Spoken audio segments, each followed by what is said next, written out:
মৰমৰ শিক্ষাৰ্থীসকল, welcome back to our channel DG exam care. আজি আমি তোমালোকৰ 10ম শ্ৰেণীৰ যিখন গণিতৰ পাঠ্যপুথি আছে তাৰে বাস্তৱ সংখ্যাৰ তৃতীয়টো অনুশীলনী অৰ্থাৎ 1.3 আলোচনা কৰিম। 1.3 অনুশীলনীৰ আৰম্ভণিতে তোমালোকক NCERTৰ কিতাপখনত অপৰিমেয় সংখ্যাৰ সম্পৰ্কে কিছু জ্ঞান দিবলৈ চেষ্টা কৰা হৈছে। গতিকে অপৰিমেয় সংখ্যা জনাৰ আগতে আমি পৰিমেয় সংখ্যানো কি সেয়া জানিব লাগিব। পৰিমেয় সংখ্যা হৈছে এনে কিছুমান সংখ্যা যিবোৰ আমি P/Q আৰ্হিত প্ৰকাশ কৰিব পাৰোঁ। আৰু অকল P/Q আৰ্হিত প্ৰকাশ কৰিলেই নহ'ব, কি হ'ব লাগিব? P আৰু Q। Qটো আমি কেপিটেল লেটাৰ নিলিখো, আমি স্মল লেটাৰহে লিখো ইয়াতে। আৰু Pটো স্মল লেটাৰ। P আৰু Q সহমৌলিক।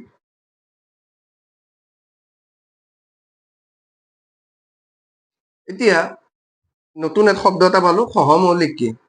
সহ মানে দুয়োটাই আৰু মৌলিক মানে মৌলিক সংখ্যা। এতিয়া সহমৌলিক কি হয় যে এই দুয়োটা সংখ্যাৰ যদি কটাকটি কৰিব পাৰে আমি কটাকটি কৰি ল'ব লাগিব। অৰ্থাৎ যদি কিবা দুয়োটাৰে উমৈহতীয়া উৎপাদক আছে সেই উৎপাদকটো আমি কাটি ল'ব লাগিব। অৰ্থাৎ ধৰা হ'ল তোমালোকক এই সংখ্যাটো দিছে, এইটো এতিয়া সহমৌলিক হৈ থকা নাই। সহমৌলিক কেতিয়া হ'ব? আমি যদি কটাকটি কৰি দিওঁ।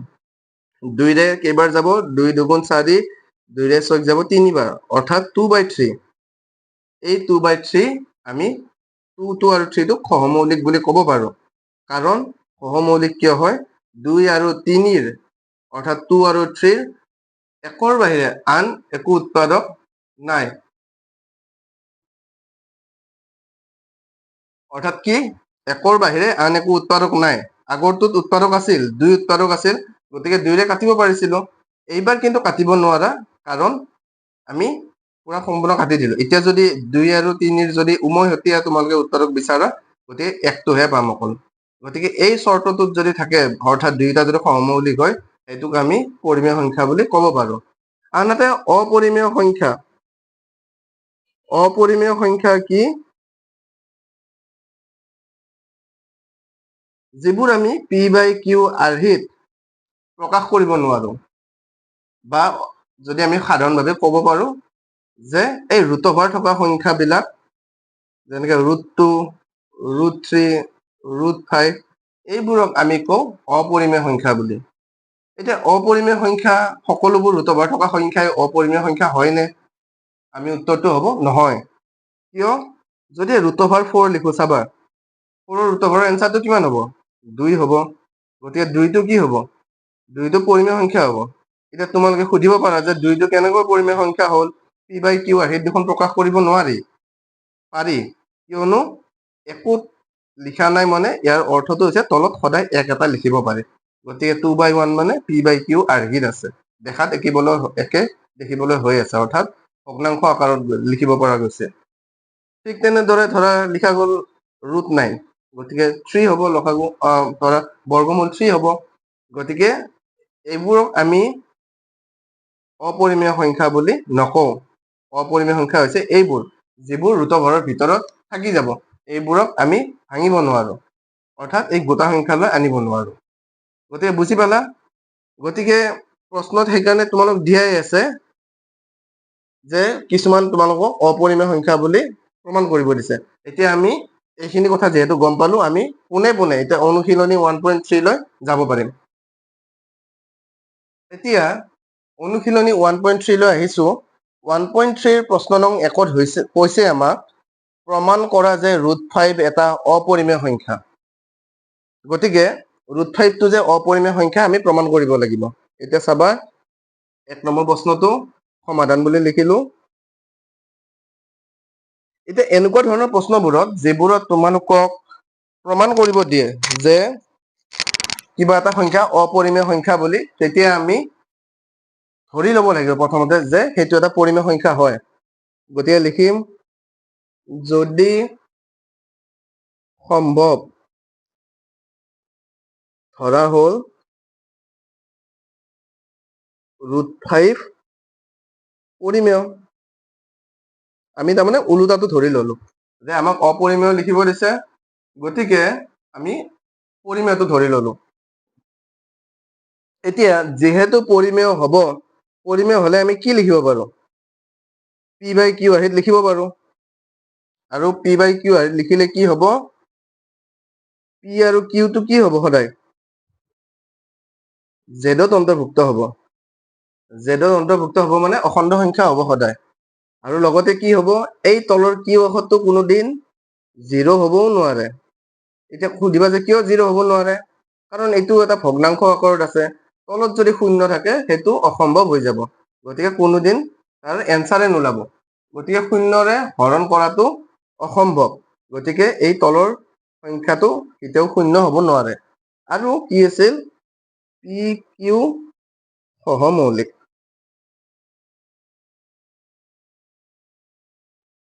বুজি পালা? এতিয়া চাবা,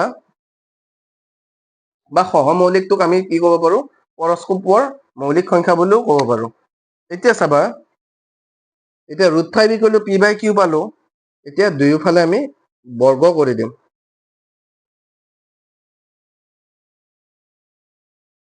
এতিয়া নেক্সট শাৰীত কি হ'ব? √5ক যদি আমি বৰ্গ কৰি দিওঁ, এইটো হ'ব 5। জানাই তোমালোকে যে ৰুট অভাৰ চিনটো উঠি যায়। এতিয়া P/Q যদি আমি বৰ্গ কৰি দিওঁ, ওপৰৰ P টোৰ স্কুৱেৰ হৈ যাব, তলৰ Q টোৰ স্কুৱেৰ হৈ যাব। তাৰপিছত কি হ'ব? এই Q স্কুৱেৰটো ইফালে হৰণ হৈ আছিল নে নাই? ইফালে আহিলে পূৰণ হৈ যাব। 5Q² = P²। আৰু এইটোকে দেখাত ধুনীয়া কৰিবলৈ P² আগফালে লিখো, এইখিনি পিছফালে লিখি দিওঁ। হৈছে? এইখিনি এতিয়া 1 নম্বৰত দিলো। এতিয়া চাবা, এই P² = 5Q² দি আছে, অৰ্থাৎ 5ৰে পূৰণ হৈ আছে। তাৰমানে P² লগত যিটো এনচাৰ হ'ব, এই 5ৰ লগত পূৰণ হৈ Q² সেইটো এনচাৰে হ'ব। সমান চিন যিহেতু দিয়া আছে, গতিকে কি হ'ব?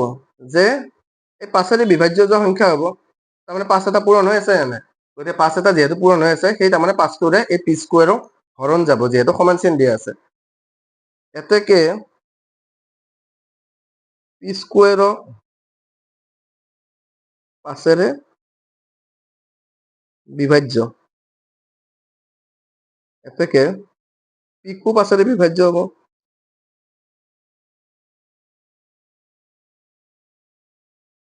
এতিয়া এইটো কেনেকে লিখিলো? চাবা, ভালকে চাবা, এইটো বুজি চাব লাগিব। যে P², এতিয়া ধৰা হ'ল P² মানে ধৰা 25। 25ক ধৰা 5ৰে বিভাজ্য হয়। বিভাজ্য মানে কি হৈছে? যে সম্পূৰ্ণৰূপে হৰণ যায়, ভাগফল সদায় শূন্য হয়।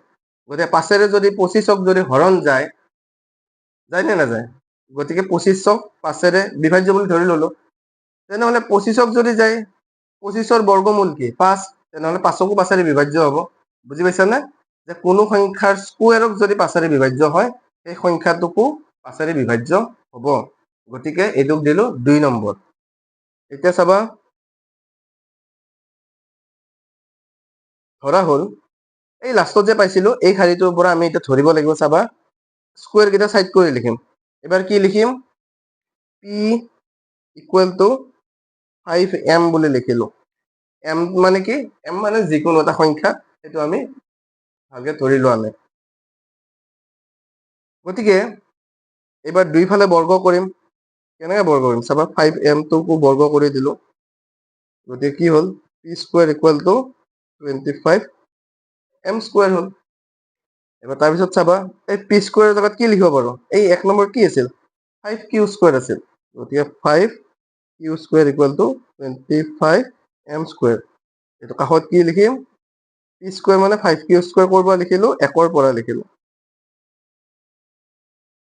এতিয়া তোমালোকৰ সুবিধাৰ্থে মই কাষতে বাৰু বাকীখিনি কৰি দিছো। চাবা, আঁচডাল টানি দিছো।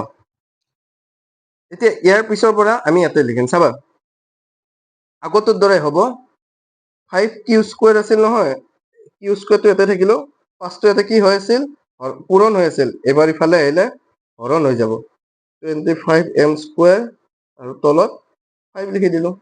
আৰু সেইটো কেনেকে লিখিব পাৰি? এতিয়া 5ৰে 25ক কেইবাৰ যাব?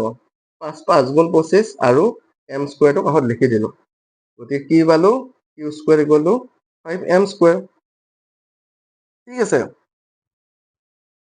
এতেকে এই আগৰটোৰ দৰে এইটোৰ লগত মিলি গ'ল ইয়াতে P square equal to 5q square আছিল ইয়াতে Q square equal to 5m square গতিকে কি লিখিম কিউ স্কোয়াৰক 5ৰে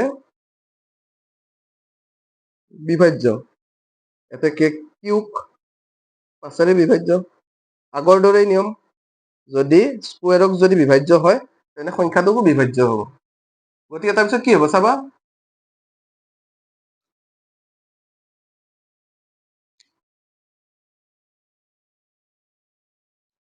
গতিকে ইয়াৰ পিছত কি কৰা যাব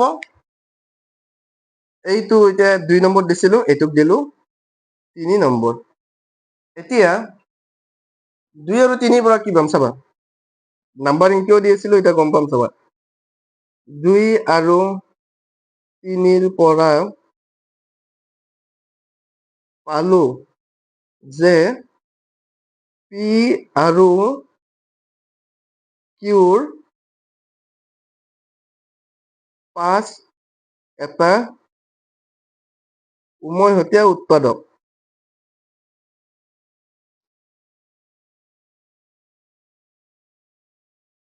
এতিয়া উমৈহতীয়া উৎপাদক মানে কি কিউক 5ৰে বিভাজ্য হয় বিভাজ্য মানে হৰণ যায় গতিকে কিউৰ 5 এটা উৎপাদক হ'ব তেনেকে পিৰো 5 এটা উৎপাদক হ'ব তাৰমানে পিৰো 5 উৎপাদক আছে কিউৰো 5 উৎপাদক আছে গতিকে উমৈহতীয়া উৎপাদক লিখি দিলো কিন্তু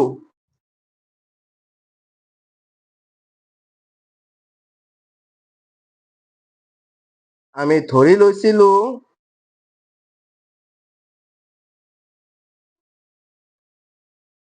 এইটোত কি ধৰিছিলো সহমৌলিক পি কিউ সহমৌলিক সহমৌলিক মানে কি আছিল উৎপাদক সদায় একহে হ'ব পাৰে একৰ বাহিৰে বেলেগ হ'ব নোৱাৰে কিন্তু আমি কি পাই গলো যে 5 এটা উৎপাদক গতিকে আমি কি পালো যে আৰম্ভণিতে ধৰি ধৰি আমি কৰিলো যে পৰিমেয় সংখ্যা বুলি ধৰি ধৰি কৰিলো কিন্তু লাষ্টত ওলোটা পাই গলো এতেকে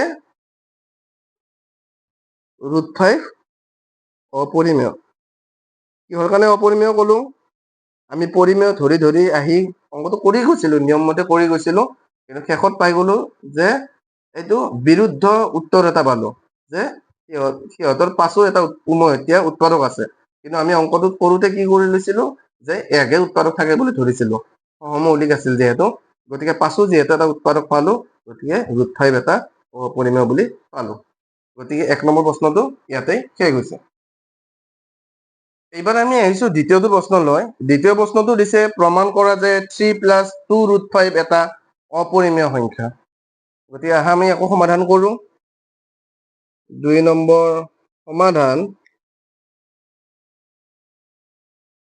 2 নম্বৰ সমাধান কি দিছে গতিকে অপৰিমেয় দেখাব দিছে গতিকে আগৰ প্ৰশ্নৰ দৰে আমি লিখি লম ধৰা হ'ল 3 + 2√5 পৰিমেয়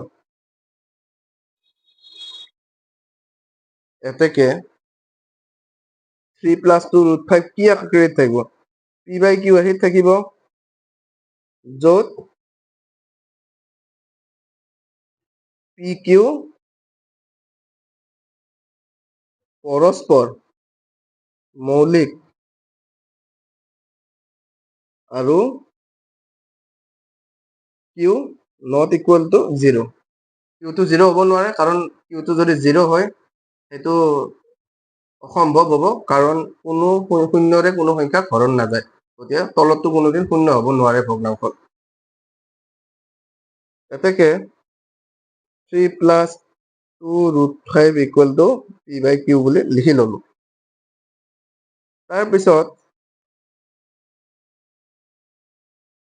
2√5টো এটা সাইডত ৰাখিলো আৰু p/q টো ৰাখি এই 3টো যে ইফালে প্লাস হৈ আছিল ইফালে আহিলে মাইনাস হৈ যাব নেক্সট √5টো এটা ফালে ৰাখিলো আৰু এটা ফালে ৰাখি কি হ'ব p/q -3 ডিভাইডেড বাই এইটো কি আছিল পূৰণ হৈ আছিল ইফালে আহিলে হৰণ হৈ যাব আৰু যেতিয়া হৰণ হৈ যাব এতিয়া আমি কি পাম চাবা, এতিয়া এইখিনি কি বুলি লিখিব পাৰো, এই তলৰখিনি এটা নামি আহিব চাবা, পি বাই টু কিউ হৈ যাব আৰু মাইনাছ 3/2 হৈ যাব।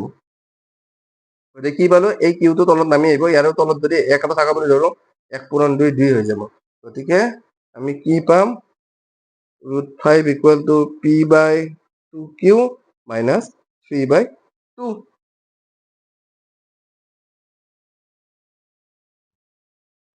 ইয়াৰে √5, এতিয়া √5টোক আমি গমেই পাওঁ যে অপৰিমেয় সংখ্যা, কাৰণ ৰুট অভাৰ চিন আছে আৰু ইয়াক ভাঙি আমি পৰিমেয় সংখ্যা কৰিবও নোৱাৰো। গতিকে √5 অপৰিমেয়। আনহাতে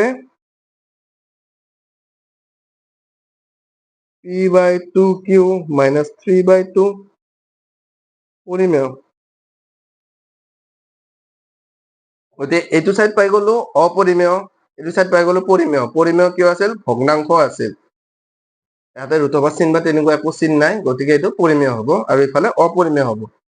এতিয়া তোমালোকে সুধিব পাৰা যে √5 অপৰিমেয় বুলি যে কৈ দিলো, কিয় কৈ দিলো, কাৰণ আমাক ইয়াতে কি প্ৰমাণ কৰিব দিছে যে 3 + 2 √5, গতিকে এই সংখ্যাটোহে অপৰিমেয় বুলি প্ৰমাণ কৰিব দিছে। গতিকে আমি √5টো অপৰিমেয় বুলি ইয়াতে ধৰি ল'ব পাৰো। ইয়াতে আৰু আমি √5টো যদি অপৰিমেয় বুলি এক্সট্ৰাকে প্ৰমাণ কৰিবলগীয়া হয়, এই অংকটো বহুত দীঘল হৈ যাব। গতিকে আমি √5টো অপৰিমেয় বুলি ধৰিয়ে ল'ম, তাৰ সেইটো ব্যৱহাৰ কৰিহে এইখিনি অপৰিমেয় বুলি প্ৰমাণ কৰিম। এতেকে 3 + 2 √5 equal to P by Q ধৰি লোৱাটো ভুল হ'ল।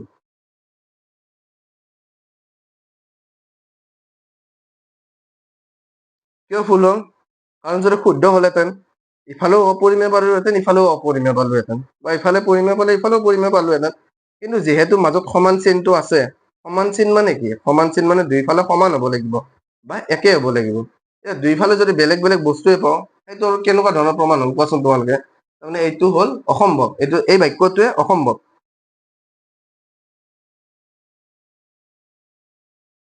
গতিকে ইয়াতে লিখি দিব পাৰা, অসম্ভৱ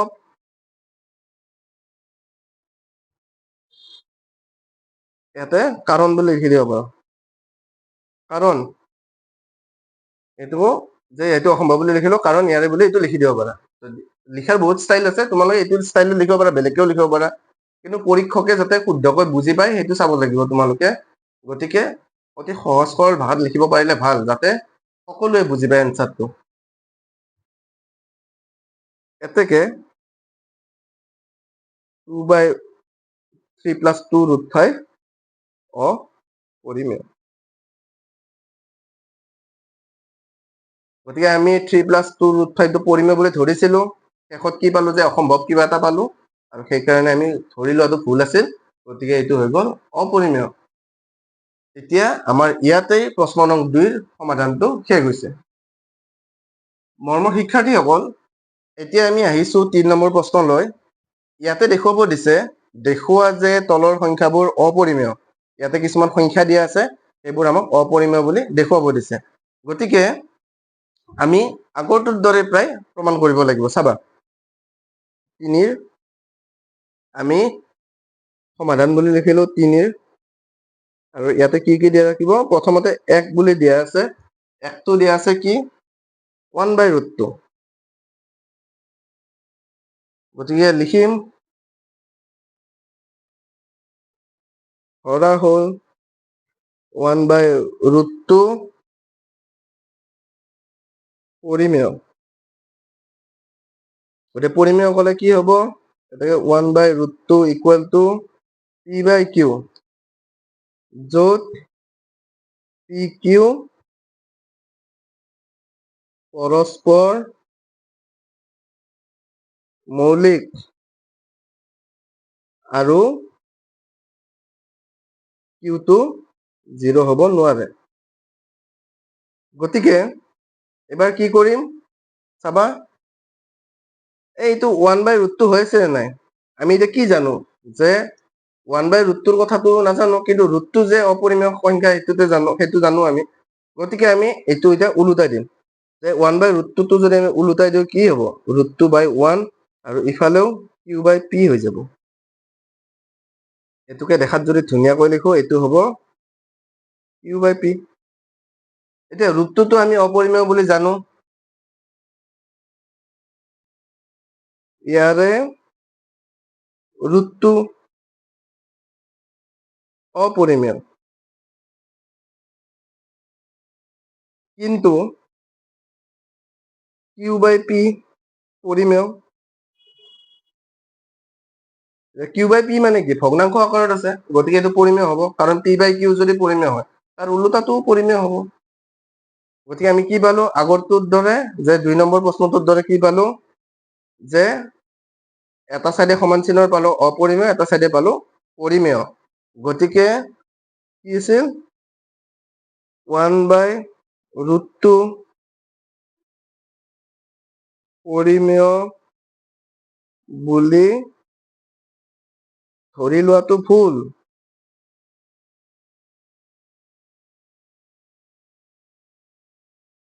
এতেকে 1/√2 অপৰিমেয় ঠিক আছে বুজি পালা এবাৰ আহিছো আমি দ্বিতীয়টো প্ৰশ্নলৈ দ্বিতীয়টো প্ৰশ্নত কি দিয়া আছে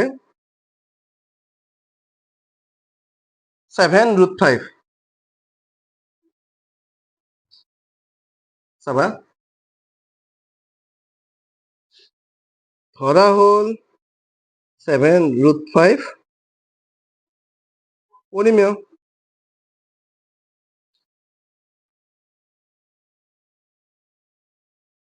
এতেকে 7√5টোক আমি কি বুলি লিখিব পাৰো p/q বুলি লিখিব পাৰো য'ত pq পৰস্পৰ মৌলিক আৰু qটো 0 হ'ব নোৱাৰে এতিয়া তাৰপিছত চাবা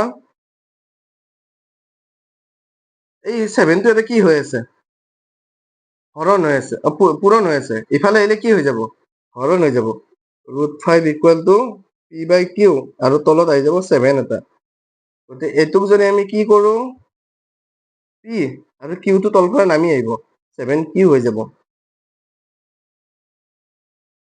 এতিয়া এই অংকটোৰ দৰে যে √2টো অপৰিমেয় পালো ইয়াৰো √5টো অপৰিমেয়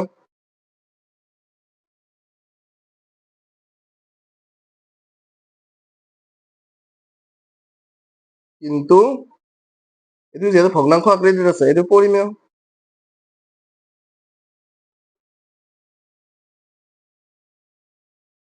এতেকে 7√5 পৰিমেয়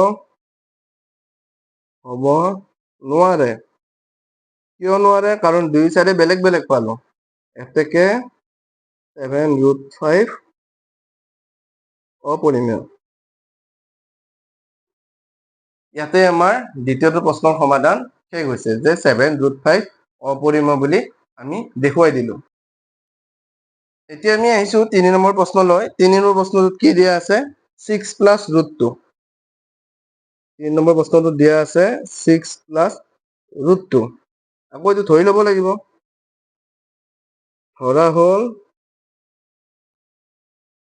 6 + √2 পৰিমেয় ইয়াতে কি লিখিব পাৰিম 6 + √2 = p/q pq কি হ'ব লাগিব পৰস্পৰ মৌলিক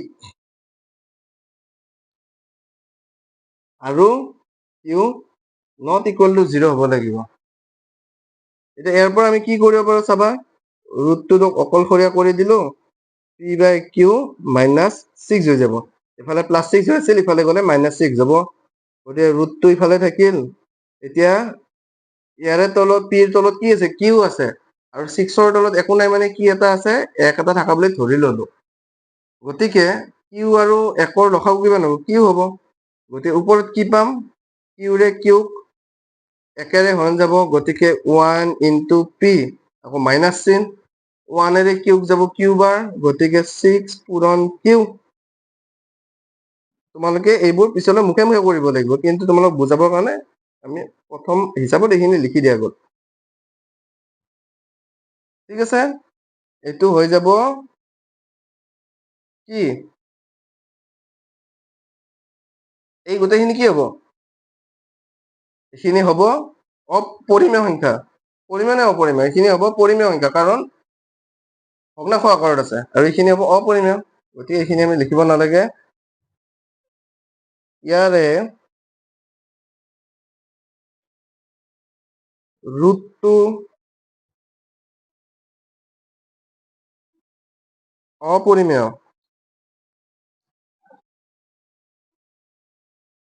কিন্তু p minus 6q by q পৰিমেয়।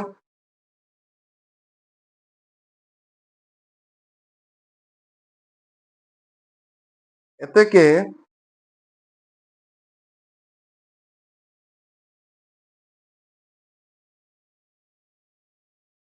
6 plus ৰুটটো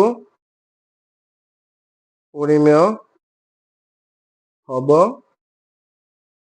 নোৱাৰে। এতেকে 6 plus ৰুটটো অপৰিমেয়। ইয়াতে আমাৰ 3 নম্বৰ প্ৰশ্নটো শেষ হৈছে, আৰু 1.3 অনুশীলনীটোৰ আটাইকেইটা প্ৰশ্নৰ সমাধান সম্পূৰ্ণ হৈছে।